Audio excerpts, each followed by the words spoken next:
Durante siglos el capítulo 2 del profeta Joel ha sido leído como una advertencia y una promesa, un llamado urgente al arrepentimiento colectivo, seguido por una declaración que estremeció a las generaciones: derramaré mi espíritu sobre toda carne.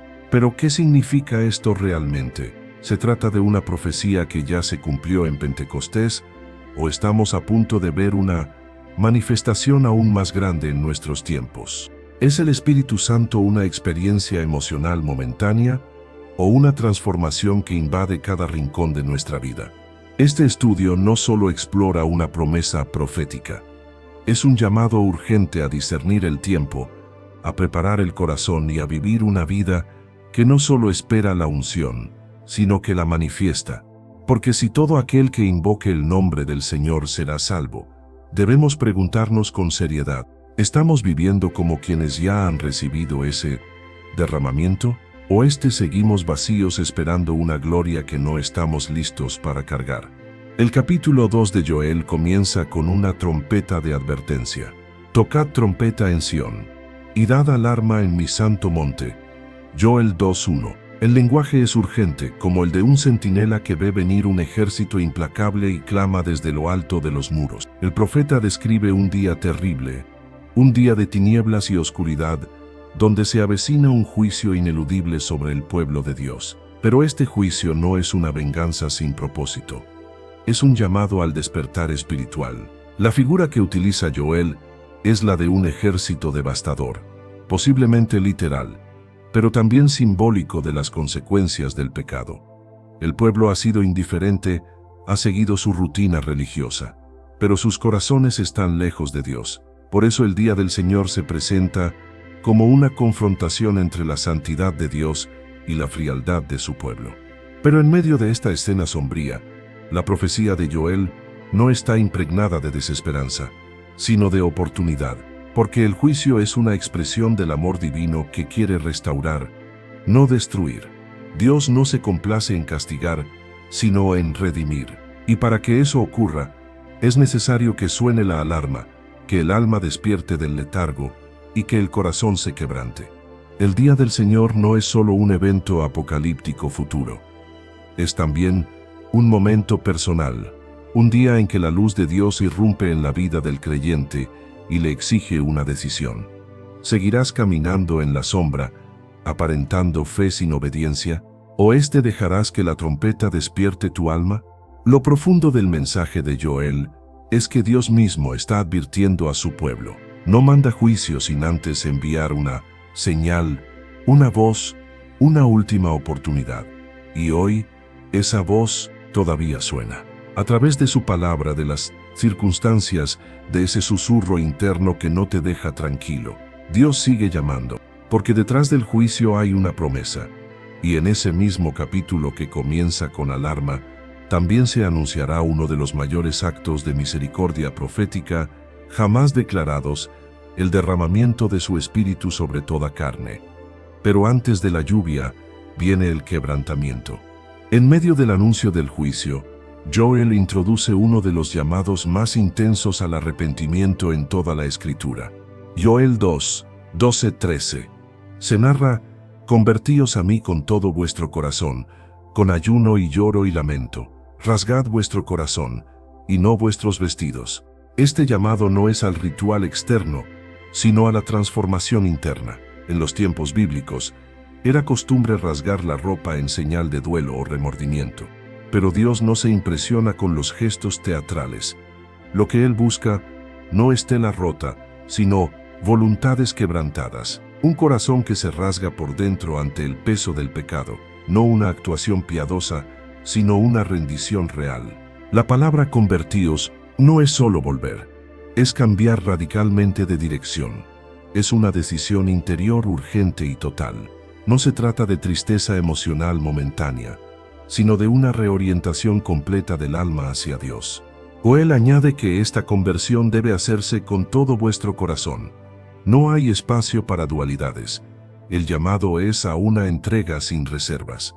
El Señor no comparte su trono con ídolos del alma, orgullo, comodidad, autosuficiencia, doble vida. Es todo o nada.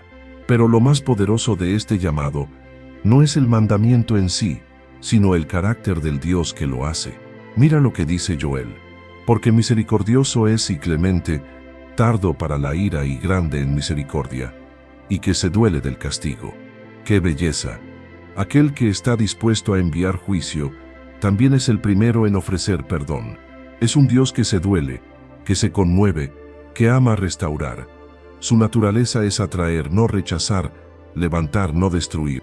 Esto rompe la imagen de un Dios lejano e iracundo. El juicio no es la meta, el arrepentimiento sí. Y lo que abre la puerta al derramamiento del Espíritu no es una experiencia carismática, sino un corazón profundamente quebrantado.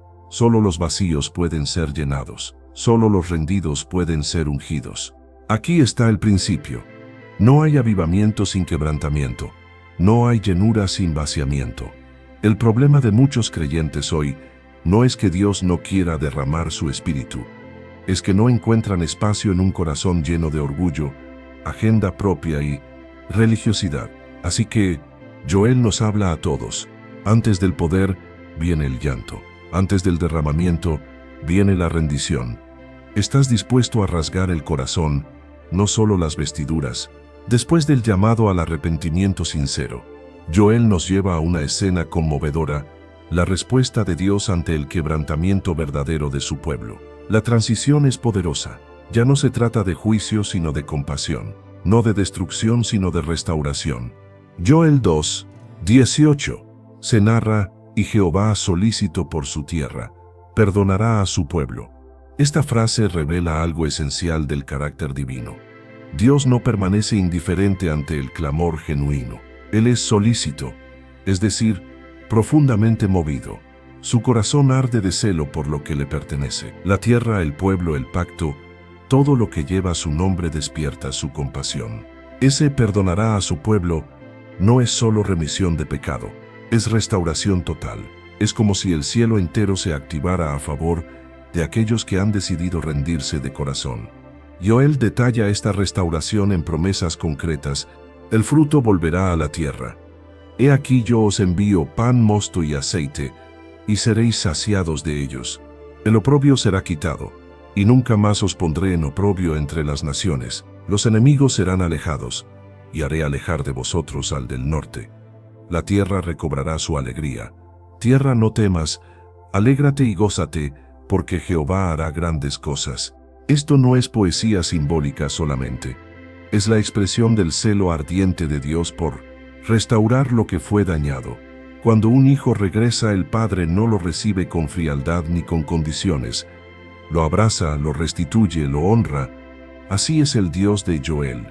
Y aún más, no solo restaura lo natural, también restaura lo que el tiempo y el enemigo destruyeron. Joel 2, 25. Se narra: y os restituiré los años que comió la oruga, el saltón, el revoltón y la langosta. ¡Qué promesa gloriosa! Dios no solo borra el pasado, redime los años perdidos. Él es Señor del tiempo. Lo que parecía muerto, Él lo revive. Lo que se perdió en la sequía, lo reemplaza con cosecha. Las lágrimas sembradas en años de silencio serán recogidas en abundante gozo. Pero hay una condición implícita: esta restauración no ocurre en corazones que aún guardan orgullo o doble ánimo. Es para los que clamaron, ayunaron, se humillaron, rasgaron el corazón. Para esos el Dios celoso se levanta como guerrero y como padre, no porque ellos lo merezcan, sino porque su nombre está en juego. Él defiende lo que le pertenece. Entonces, entendemos algo crucial. El celo de Dios no es un arrebato emocional, es una pasión santa por restaurar su propósito en aquellos que se han alineado con su voluntad. Cuando tú decides regresar con todo el corazón, Dios no te restaura a medias. Te devuelve con gloria, con honra, con poder, porque más que disciplinarte, siempre quiso abrazarte. El corazón de la profecía de Joel alcanza su clímax en una promesa que trasciende tiempo, cultura y generaciones. No es solo una restauración económica o militar, es una revolución espiritual, el derramamiento del Espíritu Santo. Joel 2, 28. Se narra: Y después de esto derramaré mi espíritu sobre toda carne, y profetizarán vuestros hijos y vuestras hijas. Aquí no se trata de una unción exclusiva para reyes, profetas o sacerdotes, como ocurría bajo el antiguo pacto. Ahora el espíritu sería dado a toda carne. La expresión hebrea comunica universalidad, sin distinción de edad, género o posición social. El cielo estaba abriendo sus puertas para habitar en vasos humanos. Esta promesa era impensable para una mentalidad antigua. El espíritu, en jóvenes, en siervos, en mujeres, sí, porque Dios no mira la apariencia ni la jerarquía. Él responde al corazón dispuesto. Pedro, siglos después, citaría exactamente esta profecía en el día de Pentecostés, Hechos 2:16. Se narra, esto es lo dicho por el profeta Joel. Con eso, no solo conectó el Antiguo y el Nuevo Testamento, sino que validó que esta era la hora anunciada. El fuego que descendió sobre los discípulos no fue una experiencia aislada, sino el cumplimiento de la palabra eterna de Dios. Y la evidencia de ese derramamiento no es misticismo sin dirección. Joel lo deja claro: profetizarán, tendrán visiones, soñarán, sueños. En otras palabras, Dios empezaría a hablar a través de su pueblo, sin filtros ni estructuras humanas que limiten su voz. Esto cambia por completo la perspectiva de lo que significa caminar con Dios. Ya no dependes de un templo físico, el Espíritu te hace templo. Ya no esperas que otro escuche por ti, el Espíritu te habla directamente. Ya no eres un espectador pasivo, el Espíritu te activa en el propósito eterno. Y observa este detalle, dice, derramaré, no daré con medida. Es una imagen de abundancia, de saturación. El Espíritu no cae en gotas, inunda, transforma, consume, santifica. Este derramamiento no era para un avivamiento momentáneo.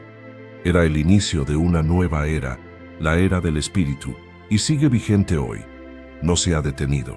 Si tu corazón anhela más de Dios, si tu vida está alineada con su palabra, el derramamiento te pertenece. Porque Dios nunca quiso una religión fría, sino una generación llena de su fuego. Después de anunciar el derramamiento del Espíritu, el profeta Joel introduce un escenario escalofriante y glorioso a la vez: el día grande y espantoso de Jehová. Una frase que sacude la conciencia y despierta la urgencia espiritual. Joel 2:30-31. Se narra: y daré prodigios en el cielo y en la tierra, sangre, fuego y columnas de humo.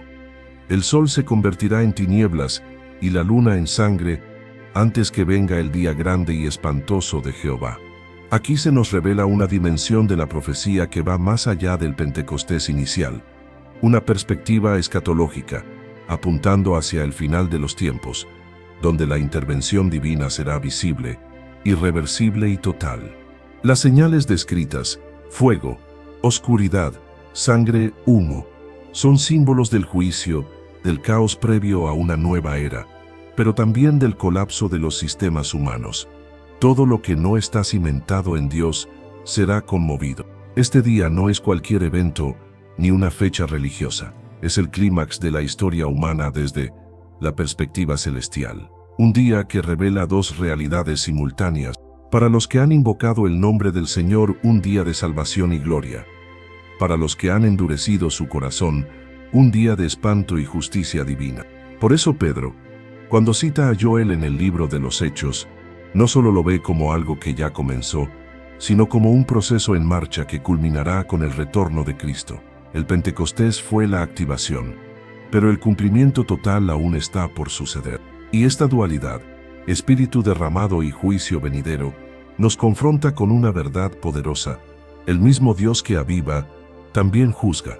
El derramamiento del Espíritu no es un lujo espiritual, es una preparación para estar listos, porque cuando el sol se oscurezca y la luna sangre, no habrá más tiempo para decidir. El fuego del Espíritu nos purifica ahora, o el fuego del juicio nos alcanzará luego. Esa es la severidad y la misericordia entrelazadas en la profecía de Joel. No podemos leer estas palabras como si fueran poesía simbólica. Son alertas del cielo, despertando a los dormidos, llamando al arrepentimiento antes del sonido final de la trompeta. Porque el día de Jehová no será anunciado por los medios de comunicación, sino por los cielos mismos. ¿Estamos preparados? En medio del estremecedor anuncio del día grande y espantoso de Jehová, el profeta Joel deja caer una joya de esperanza que atraviesa los siglos, y todo aquel que invocare el nombre de Jehová será salvo. Este versículo es un faro en medio de la tormenta profética, una promesa de gracia, redención y refugio. No está limitada a una élite espiritual, ni a una etnia específica. No es exclusiva de los perfectos, ni de los que han tenido una vida intachable. Es para todo aquel, un llamado universal, abierto, urgente.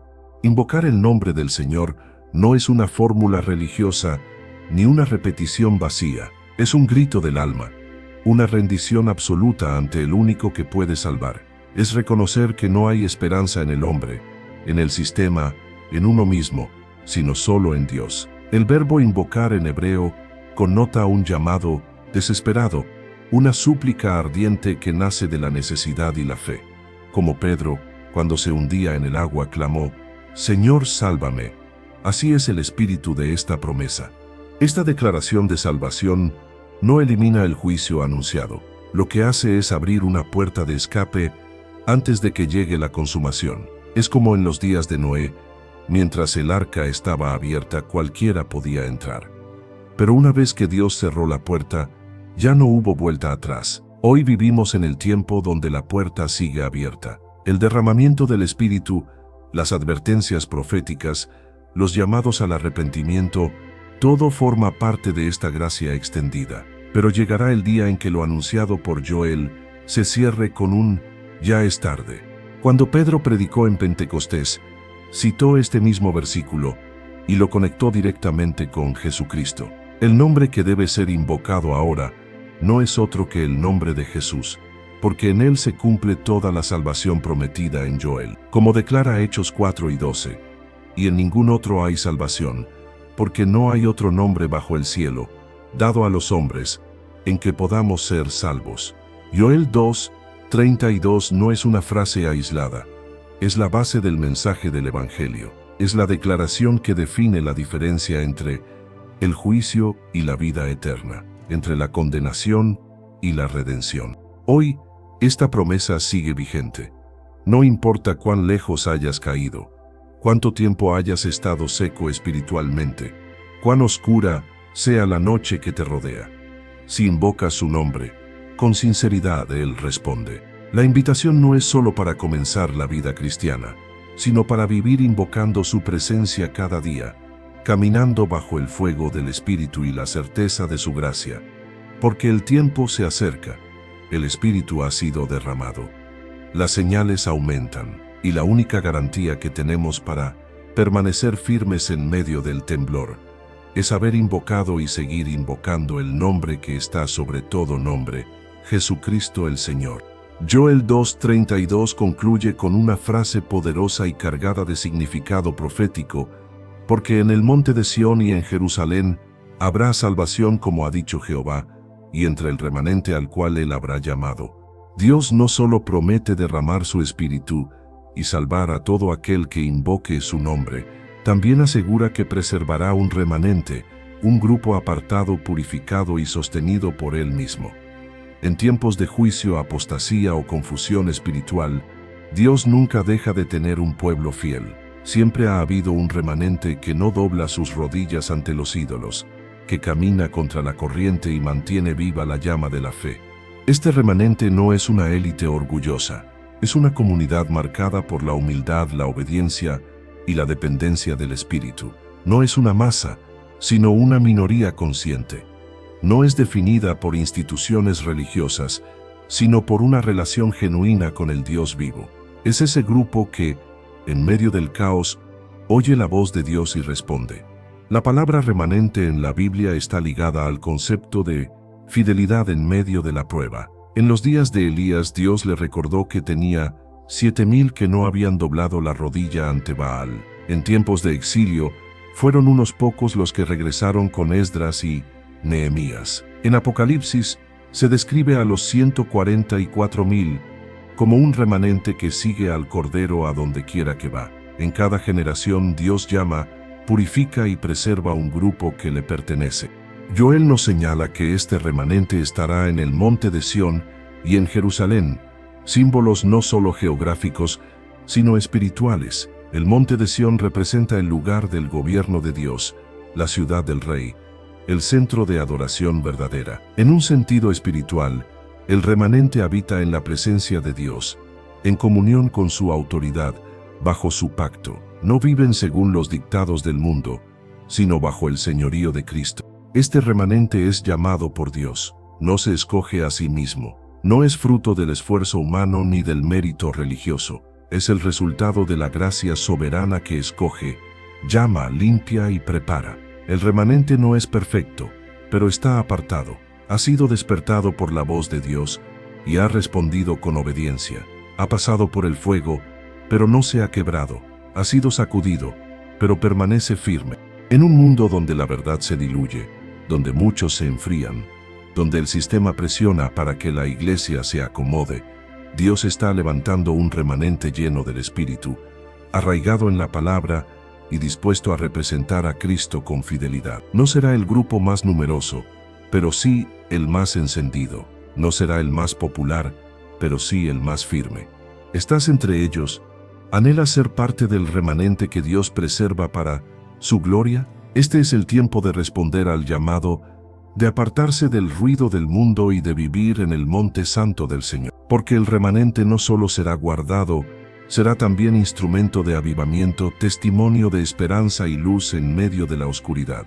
El capítulo 2 de Joel no solo es una promesa gloriosa sobre el Espíritu Santo, sino también una advertencia solemne.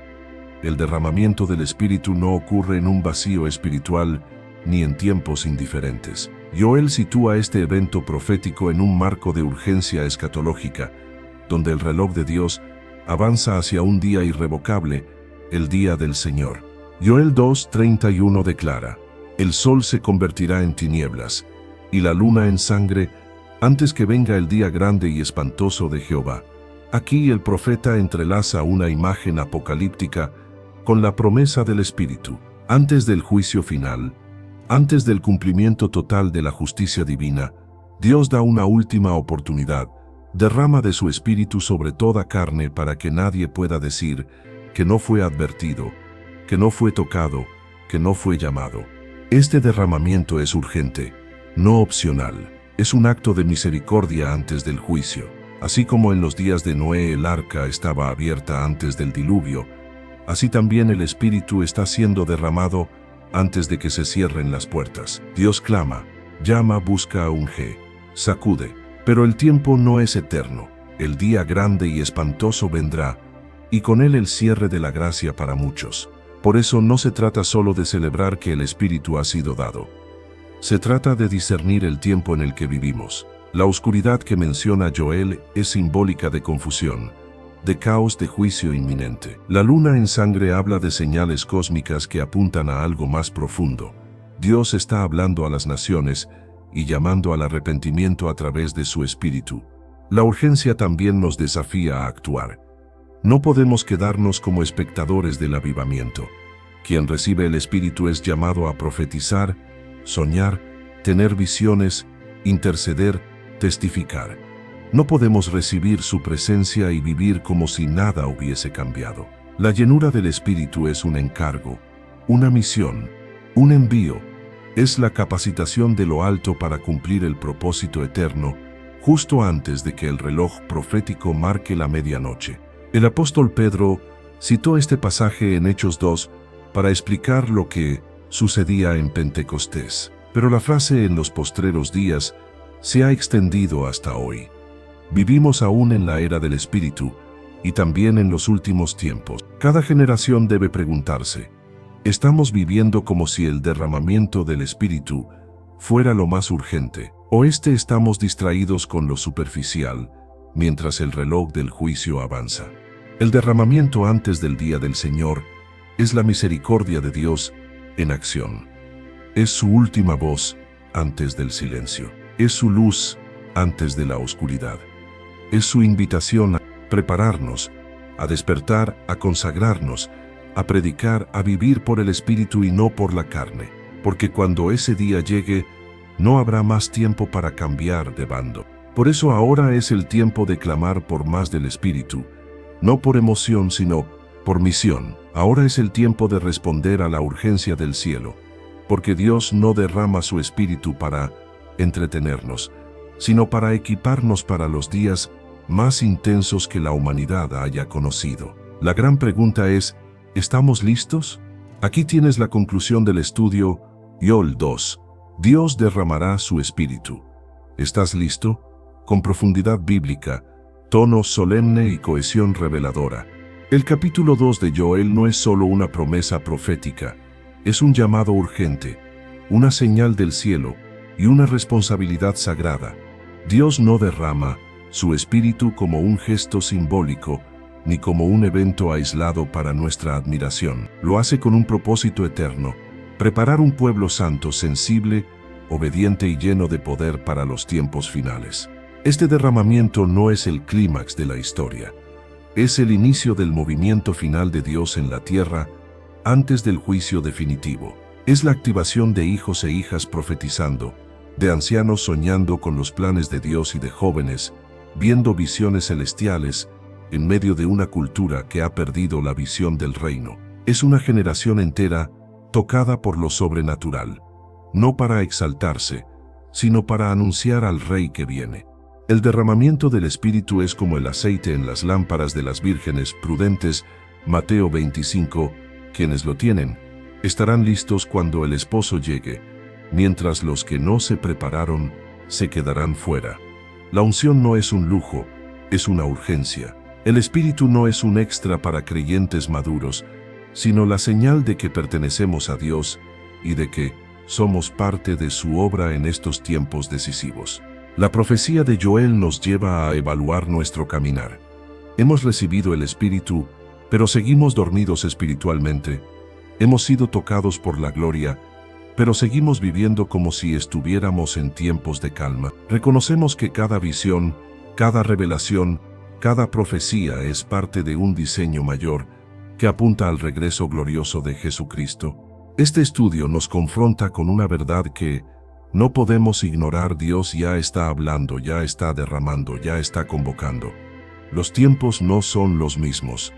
Hay una prisa divina, un clamor celestial. El cielo está agitando a la tierra con sueños, visiones, llamados proféticos, voces que se levantan.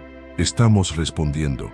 El derramamiento del Espíritu es la gracia de Dios extendida una vez más, antes de que el telón profético caiga sobre la historia. Es la luz de la antorcha encendida en medio de la oscuridad global. Es la respuesta a generaciones de oración y la señal de que el reino ya está en movimiento. Pero no basta con saberlo, hay que vivirlo.